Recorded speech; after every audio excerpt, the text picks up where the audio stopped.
सोनम रघुवंशी ने जेल में किया कुछ ऐसा कि पुलिस वाले भी देखकर रह गए हैरान। जय हिंद दोस्तों, मैं हूं आपके साथ जुनैद भाटी और आप देख रहे हैं द न्यूज फीवर।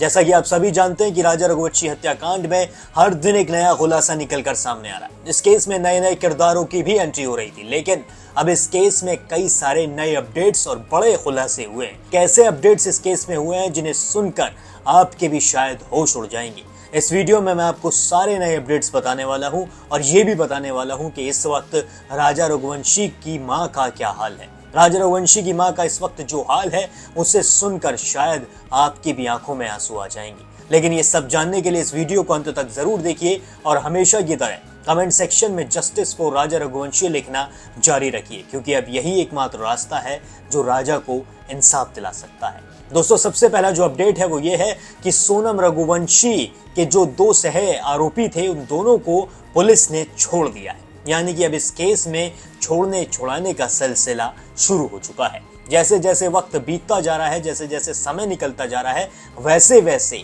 शायद ये केस हल्का पड़ता जा रहा है। शायद हो सकता है कि जैसे दो ये सह आरोपी छूटे हैं वैसे एक दिन सोनम रघुवंशी भी छूट जाए। हमारे पास जेल से खबर आई कि सोनम रघुवंशी और उसके कथित बॉयफ्रेंड राज कुशवाहा को भी जमानत पर छोड़ दिया गया है। जैसे अब इन दोनों को जमानत पर छोड़ दिया गया है। जो दो सह आरोपी हैं उनमें से एक का नाम लोकेंद्र सिंह तोमर है तो दूसरे का नाम बलवीर अहिरवार है।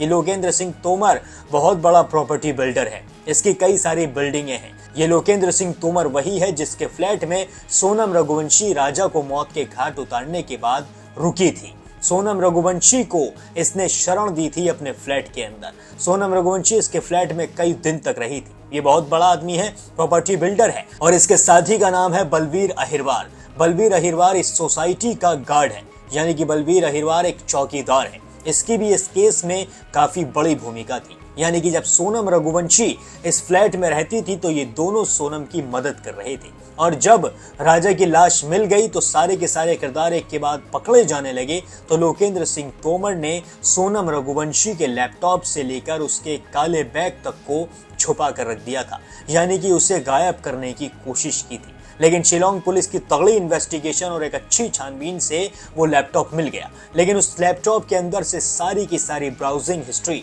यानी कि सर्च हिस्ट्री डिलीट हो चुकी थी और पुलिस का मानना था कहीं ना कहीं इसके पीछे लोकेंद्र सिंह तोमर का हाथ है। इसी वजह से लोकेंद्र सिंह तोमर और बलवीर अहिरवार को गिरफ्तार भी किया गया था। लेकिन अब अचानक से बलवीर अहिरवार और लोकेंद्र सिंह तोमर को छोड़ दिया गया है और छोड़ने के पीछे जो वजह बताई गई है वो ये है कि लोकेंद्र सिंह तोमर और बलवीर की इस केस में इतनी बड़ी भूमिका ही नहीं थी। अगर इन दोनों की इस केस में इतनी बड़ी भूमिका ही नहीं थी तो फिर इन दोनों ने इतने बड़े बड़े सबूतों को कैसे मिटा दिया? इन दोनों ने सोनम रघुवंशी का साथ क्यों दिया? इन दोनों को पता होने के बाद भी कि राजा रघुवंशी को मौत के घाट उतार दिया गया है, उसके बाद भी सोनम को इसने अपने फ्लैट में कैसे रखा? और इनके ऊपर जो धाराएं लगी थी वो सभी जमानती थी, ये कहना है पुलिस का।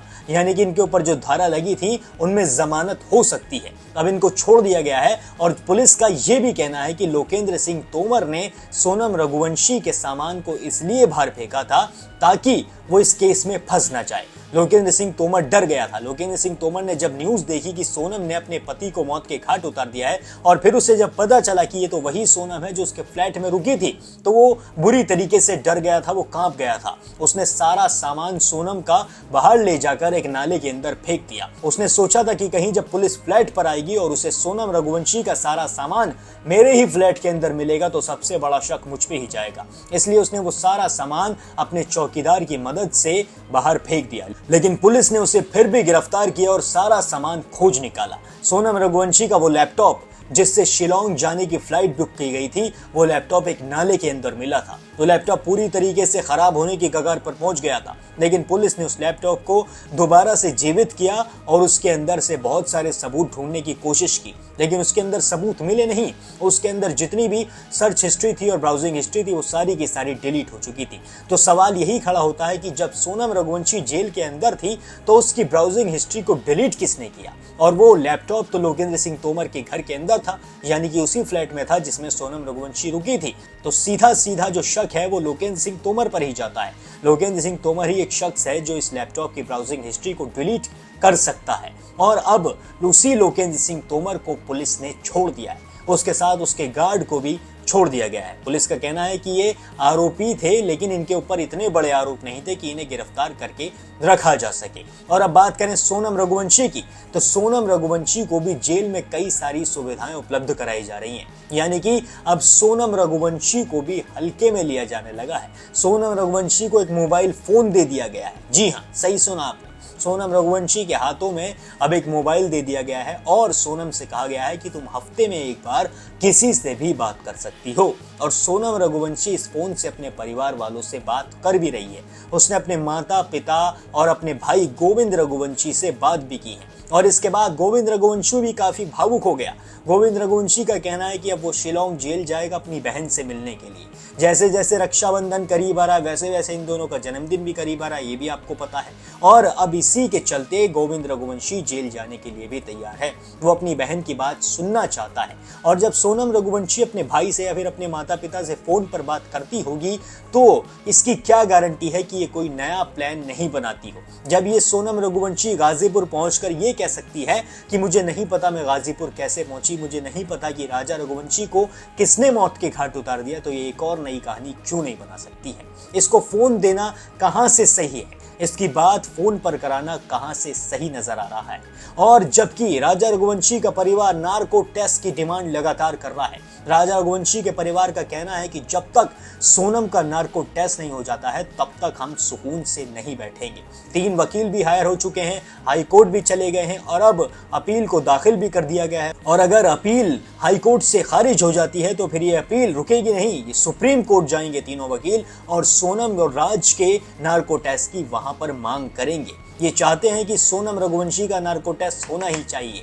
राजा रघुवंशी की जो मौत की असली वजह है वो सामने आनी ही चाहिए, क्योंकि राजा रघुवंशी की मर्डर केस में बहुत सारे किरदार निकलकर सामने आ चुके हैं। इसलिए साफ नहीं हो पा रहा है कि सोनम रघुवंशी ने ही राजा को मौत के घाट उतारा है या फिर इसके पीछे कोई और ऐसा व्यक्ति है जिसका नाम अभी तक इस केस में सामने नहीं आया है। वैसे तो राज और सोनम का पुलिस के सामने ये कहना है कि हम दोनों का प्रेम प्रसंग था, इसलिए हमने राजा को मौत के घाट उतार दिया और इसके बाद हम अपने जीवन को अलग कहीं जाकर बसाना चाहते थे। और ऐसा भी हो सकता है कि सोनम रघुवंशी ने राजा रघुवंशी को पैसे और प्रॉपर्टी के लिए मौत के घाट उतारा हो, क्योंकि राजा रघुवंशी एक अच्छा कारोबारी था। वो एक ट्रांसपोर्ट कारोबारी था, उसका सालाना टर्नओवर करोड़ों रुपए का था, उसके पास काफी पैसा था।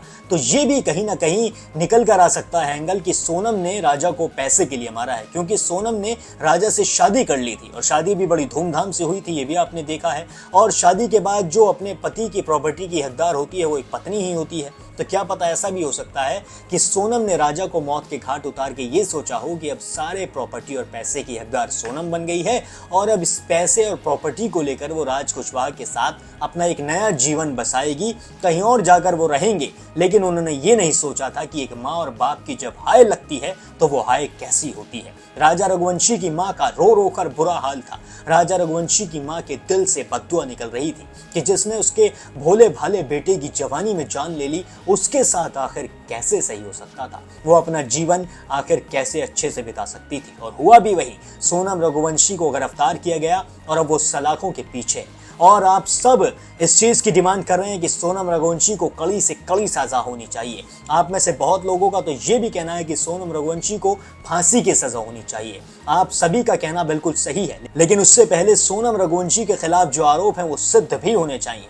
और ये आरोप तभी सिद्ध होंगे जब आप राजा रघुवंशी के न्याय की मांग करते रहेंगे। जब तक आप राजा रघुवंशी के न्याय की मांग करेंगे, तब तक ये केस और तगड़ी तरीके से चलता रहेगा। नहीं तो शायद ऐसा भी हो सकता है ये केस हल्का पड़ जाए। जैसे अभी 2 आरोपी छूटे हैं, ऐसे ही किसी दिन ये खबर ना आ जाए कि सोनम और राज कुशवाहा को भी जमानत पर छोड़ दिया गया है और ये तारीख पे तारीख बस चलती ही जाए और राजा रघुवंशी को जो न्याय है वो सिर्फ धरा का धरा रह जाए और शिलोंग पुलिस की जो मेहनत और इन्वेस्टिगेशन है वो सारी की सारी बेकार हो जाए। क्योंकि ऐसे बहुत सारे केसेस हैं जो अभी तक चल रहे हैं जिनमें अभी तक न्याय नहीं मिल पाया है पीड़ित को। और अब सोनम रघुवंशी के खिलाफ राजा रघुवंशी की मां और बाप का कहना है कि सोनम को फांसी की सजा होनी चाहिए। आप देखिए राजा रघुवंशी की मां किस तरीके से रोती हुई नजर आ रही है।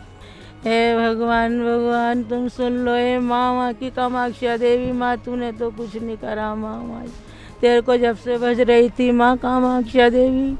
हे माँ हे मामा की सरकार ने ये मदद नहीं करी। तो दोस्तों देखा आपने, राजा रघुवंशी की मां का कितना बुरा हाल है। इतना वक्त बीत चुका है उनके बेटे की मौत को, लेकिन अभी तक भी उनकी आंखों से आंसू रुकते हुए नजर नहीं आ रहे। अगर आप चाहते हैं कि इस मां को इंसाफ मिलना चाहिए, अगर आप चाहते हैं कि भोले भाले लड़के राजा रघुवंशी को न्याय मिलना ही चाहिए, तो अभी कमेंट सेक्शन में जस्टिस फॉर राजा रघुवंशी जरूर लिख दें और इस वीडियो को इतना शेयर करें कि राजा को इंसाफ दिलाना बहुत ज्यादा जरूरी हो जाए। और मुझे ये भी बताएं कि अगली वीडियो आप किस टॉपिक पर चाहते हैं, क्योंकि मैं आप सभी के लिए ही वीडियो बनाता हूं। बाकी देश और दुनिया की सभी बड़ी खबरों के लिए देखते रहिए द न्यूज़ फीवर।